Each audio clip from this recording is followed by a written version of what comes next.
बुद्ध की कहानियां भले ही आज की ना हो, पर उनके कथ्य मानवीय भावों से जुड़े हुए हैं। इसीलिए वे आज भी हमारा मार्गदर्शन करती हैं। यही कारण है कि हिंदी में बुद्ध की कहानियां बेहद लोकप्रिय हैं। इसीलिए आज हम आपके लिए एक बुद्ध की एक लोकप्रिय कहानी लेकर आए हैं, जिसका शीर्षक है हमें दुख कौन देता है। यह एक ऐसी कहानी है जो हर किसी के कर्म को छू जाती है। हमें उम्मीद है कि गौतम बुद्ध की ये कहानी आपको पसंद आएगी। नमस्कार साथियों, स्वागत है आप सभी का हमारे चैनल सपर स्टोरी वॉइस पर। दोस्तों, अगर आप जीवन में कुछ नया सीखना चाहते हैं तो हमारे चैनल को सब्सक्राइब जरूर करें। एक बार महात्मा बुद्ध किसी गांव में प्रवचन दे रहे थे। वे अपनी बात को समाप्त करते हुए बोले, मानव के दुख का कारण है स्वयं को किसी से बांधना। जहाँ भी मोह होता है, बंधन होता है, वहाँ दुख स्वयं ही उत्पन्न हो जाता है। अतः अपने बंधनों को जाने और उनसे बाहर निकलने का प्रयास करें। इसके बाद उन्होंने सभी लोगों को आशीर्वाद दिया और फिर अपने आश्रम को लौट गए। अगले दिन उनसे एक व्यक्ति मिलने आया। वो बुद्ध को दंडवत करता हुआ बोला, महात्मन, मैंने कल आपका उपदेश सुना। आपकी बातें मेरे हृदय में उतर गई हैं। मैंने अपने बंधनों को तोड़ दिया है, सारी मोह माया का त्याग कर दिया है। अब मैं आपकी शरण में आना चाहता हूँ। उस व्यक्ति की बातें सुनकर बुद्ध मुस्कुराए और धीरे से बोले, मुझे विस्तार से बताओ वत्स, तुमने कौन कौन से बंधन तोड़े और किसका मोह त्याग दिया है। वह व्यक्ति बोला, मेरे घर पर मेरे बूढ़े माता पिता और पत्नी है। मेरा एक छोटा बच्चा भी है। मेरी पत्नी बहुत बीमार रहती है। उसके कष्ट देखकर मैं अक्सर सोचता रहता था कि वह मर जाए तो उसके कष्ट दूर हो जाए। उसकी वजह से मैं बहुत दुखी रहता हूँ। लेकिन कल जब मैंने आपका उपदेश सुना तो मेरी समझ में आ गया कि मेरे परिवार से मेरा बंधन ही मेरे दुखों का कारण है। अगर मैं इसके चक्कर में पड़ा रहूंगा तो कभी सत्य को नहीं जान सकूंगा। इसलिए मैं अपने घर को त्याग कर आपके पास आया हूँ। बुद्ध ने पूछा, क्या तुम सचमुच सभी बंधनों से मुक्त हो गए हो? देख लो, कहीं कोई बंधन तुम्हारे पीछे रह तो नहीं गया।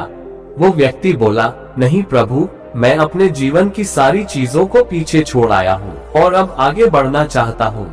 बुद्ध ने कहा, अगर ऐसी बात है तो फिर ठीक है। आज तुम यहीं आश्रम में रुको। कल मैं तुम्हें बताऊंगा कि तुम्हें क्या करना है। बुद्ध ने अपने एक शिष्य की ओर इशारा किया। शिष्य ने उसे आश्रम के अतिथि कक्ष में पहुंचा दिया। वो व्यक्ति उत्सुकतापूर्वक आश्रम की गतिविधियां देखता रहा।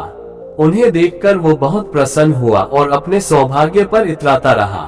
अगले दिन बुद्ध ने उस व्यक्ति को एक कार्य सौंपते हुए कहा, तुम्हें पूर्व की दिशा में जाना है। वहां पर तुम्हें एक गांव मिलेगा। गांव के बाहर ही एक साधिका का घर है।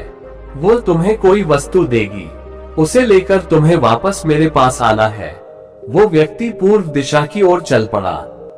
गर्मी का मौसम था। कुछ ही देर में वह पसीने से तरबतर हो गया।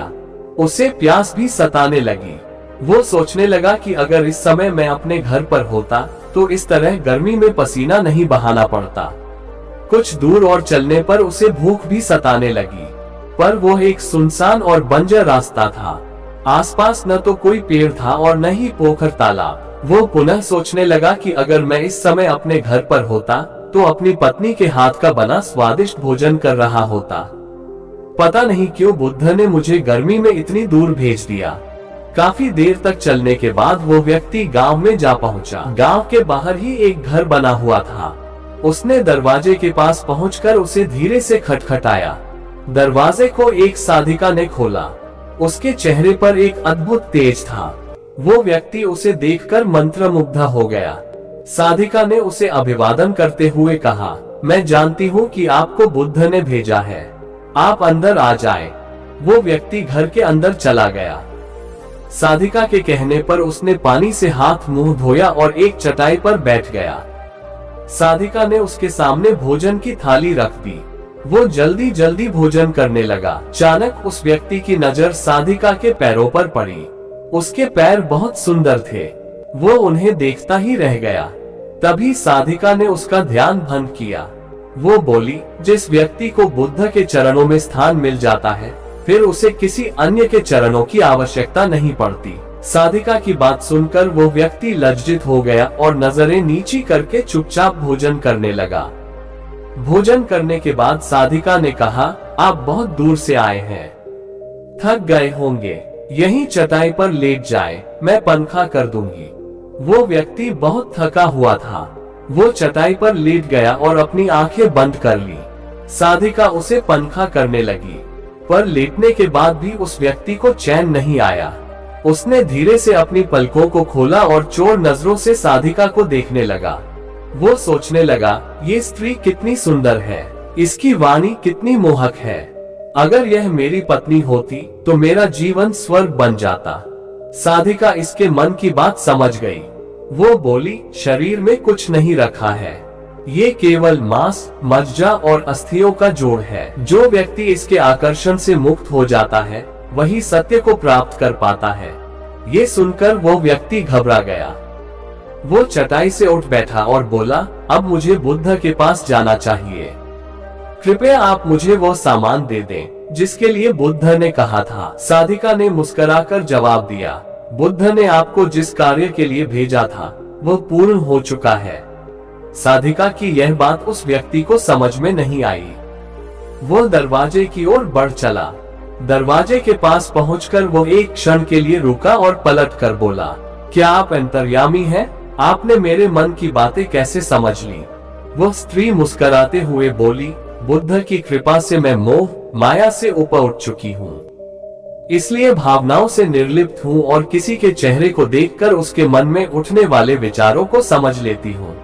उसकी बातें सुनकर वह व्यक्ति एक बार पुनः लज्जित हुआ और सोचने लगा कि जिस स्त्री ने सच्चे मन से मेरा सत्कार किया, मैं उसके बारे में क्या क्या सोचता रहा। उसके बाद वह बुद्ध के आश्रम की ओर लौट पड़ा। आश्रम में पहुंचकर वह व्यक्ति बुद्ध के चरणों में गिर पड़ा और बोला, महात्मन, मुझे क्षमा कर दे, मैं बड़ा पापी हूँ।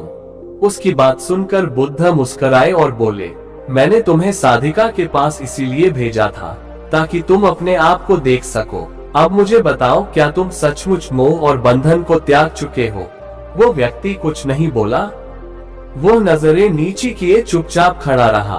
बुद्ध ने कहा, बाहरी बंधन और मोह को त्यागने से हम बंधन मुक्त नहीं होते। दरअसल बंधन और मोह हमारे भीतर होता है। तुमने परिवार को छोड़ दिया और सोचा कि मैं बंधन मुक्त हो गया, लेकिन जैसे ही तुम्हें अवसर मिला तुम्हारे भीतर का मोह जाग उठा और इसी वजह से आज तुम अपने आप को पापी समझ रहे हो। मुझे क्षमा कर दे प्रभु। उस व्यक्ति ने अपने हाथ जोड़ दिए। फिर वह धीरे से बोला, आप सही कह रहे हैं, मैं केवल अपनी पत्नी से पीछा छुड़ाना चाहता था। वो बहुत बीमार रहती है। 1 वर्ष से हमारे बीच संबंध भी नहीं बन पाए।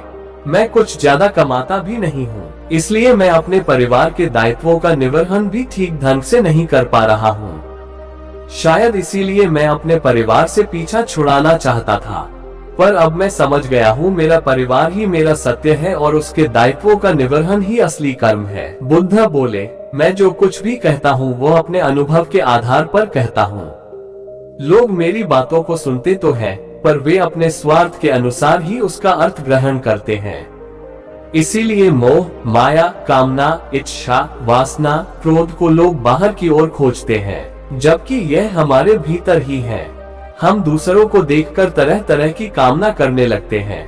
कामना से इच्छा जन्म लेती है, इच्छा से वासना पैदा होती है और वासना की पूर्ति न होने पर क्रोध उत्पन्न होता है।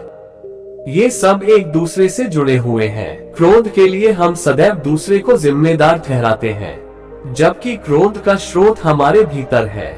तुम चाहोगे तो क्रोध आएगा, तुम चाहोगे तो क्रोध नहीं आएगा।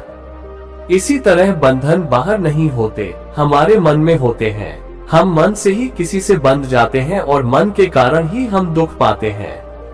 लेकिन जो व्यक्ति इन बातों की गहराई तक पहुंच जाता है वह दुखों से हमेशा हमेशा के लिए मुक्त हो जाता है। धन्यवाद।